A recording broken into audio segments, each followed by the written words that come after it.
COVID-19 corona ship ale na banga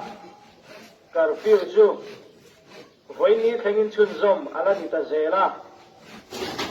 khomai takin veng su mi pui chen thu oi tangila atha ange curfew hun chu te arei ta dewa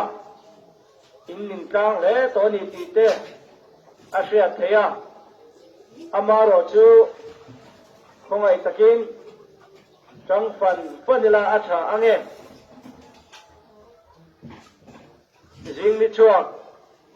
atang at ang hian kan in kai soi na te po hi atang chau at don ni ti veng chu mi pui ten setangila atha ange corona sik pui akhai pa per kan be popa hian zo da kasiama na ti em nge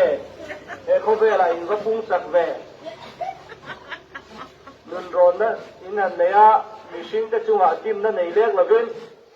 ti na hian in khen ti zum zunga enge om sia tia zo da kasiam chu ani chuan ti hian in lom chang ani mishing te hi in lulul ema thoi lo fal in tam lu tuka ram soi tu sarkar tina danan siam te in zom thadu lawa ona in an in chuak ot ota chu wang chuan tan pung chak ani in chunga thoi taka dan zom te a kan pung thei lo na kan thok thei lo reng reng ona chuak lui lulul fal thu pen zom lo te chunga chen in ha kan tho thei ni an tia chu wang chuan corona sekhi ven chu mi pui ten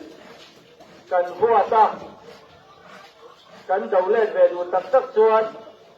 in chunga kan omangai ti na ni chu pora chuak te a chau kan da lo thok thei reng zu le a